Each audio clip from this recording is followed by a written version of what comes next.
মেয়ে লোক এসে নাবিকে এসে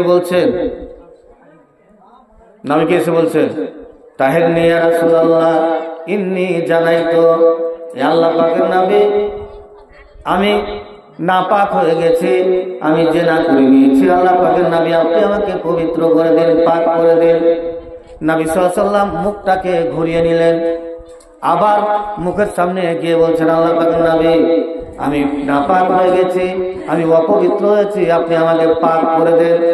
আবার মুখটাকে ঘুরিয়ে নিলেন। তিনবার বলার পরে নবী সাল্লাল্লাহু আলাইহি ওয়াসাল্লাম বলছেন, মেয়েটা বলছেন, আল্লাহ পাকের নবী কেন আপনি মুখটাকে ফিরিয়ে নিচ্ছেন? আমি অপরাধ করেছি, আমি পাপ করেছি, আপনি আমাকে পবিত্র করে দেন। নবী সাল্লাল্লাহু আলাইহি ওয়াসাল্লাম বলে দিলেন সাহাবাকে, যাও রে যাও। এই মেয়েটা বিবাহিতা ছিল। নবী বললেন, যাও একে নিয়ে যাও, আর নিয়ে গিয়ে কোমর থেকে পুঁতো, আর কোমর থেকে খাল করে পুঁতে, গর্ত করে পুঁতে তাকে পাথর মেরে মেরে তাকে কি করো, রজম করে দাও। কোমর থেকে পুঁতা হলো, পাথর মারতে। তার আগে মেয়েটা বলছে, আল্লাহ পাকের নবী আমি যে ওয়াকাজ কুকাজ করেছি, জেনা করে নিয়েছি, আল্লাহ পাকের নবী আমার পেটে বাচ্চা হয়ে গেছে। নবী সাল্লাল্লাহু আলাইহি ওয়াসাল্লাম বললেন, তুমি অপরাধ করেছো, তোমার পেটের বাচ্চা কোনো অপরাধ করেনি, সুতরাং তোমাকে রজম করা যাবে না। তুমি বাড়ি চলে যাও, তোমার বাচ্চা যতদিন প্রসব না হবে, তোমার বাচ্চা ভূমিষ্ঠ না হবে, যখন তোমার বাচ্চা ভূমিষ্ঠ হবে তখন তোমাকে রজম করা যাবে, তার আগে তোমাকে রজম করা যাবে না। মেয়েটা চলে গেল বাড়ি গিয়ে প্রায় 10 মাস পরে মেয়েটা বাচ্চাটাকে কোলে করে নিয়ে চলেছে। নবীর কাছে এসে বলছে, আল্লাহ পাকের নবী এই যে দেখো আমার বাচ্চা হয়ে গেছে, এই যে আমার বাচ্চা। নবী বলছেন, মানিতে হাজার গোলাম, তুমি এই 3 দিনের বাচ্চা, 3 দিনের শিশুকে নিয়ে এসো, এর দেখভাল কে করবে, একে কে দুধ পান করাবে, একে কে খাওয়াবে? তুমি যাও যাও যাও, একে নিয়ে চলে যাও। এই বাচ্চা যতদিন পর্যন্ত দানা খেতে না পারবে, যতদিন খাওয়ার খেতে না পারবে, ততদিন তোমার প্রতি রজম করা যাবে না, তোমাকে রজম করা যাবে না। তুমি যাও, চলে যাও। মেয়েটা চলে গেল। আবার 1 বছর পরে, 12 মাস পরে, 10 মাস পরে যখন বাচ্চাটা কিছু খাবার খেতে শিখেছে, ওই সময়তে হাতে একটা রুটির টুকরো দিয়ে হাতে দিয়ে নবীর কাছে এসেছেন।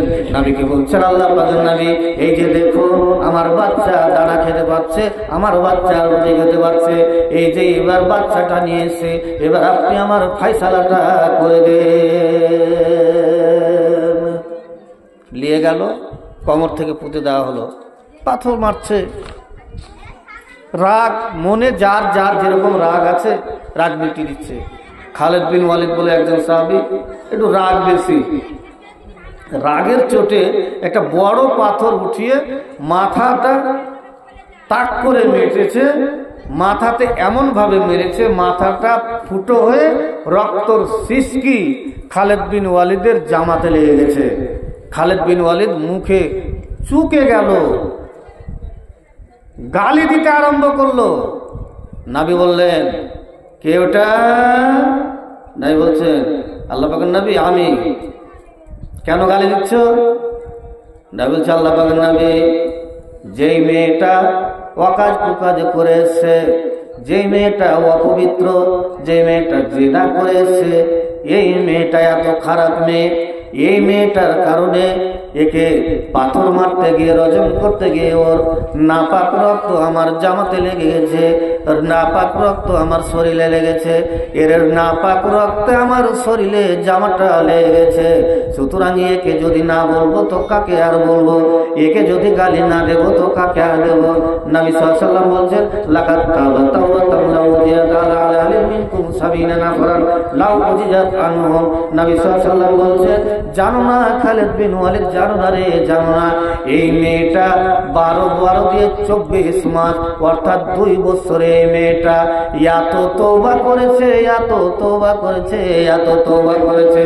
তওবা করার কারণে যদি মদিনার 70টা লোককে যদি ভাগ করে দেওয়া হয়, যারা জাহান্নামে যাবে এরকম 70টা লোককে যদি ওর তওবাগুলোকে যদি ভাগ করে দেওয়া হয়, তবে ওই 70টা লোক বিনা হিসাবে জান্নাতে চলে যাবে।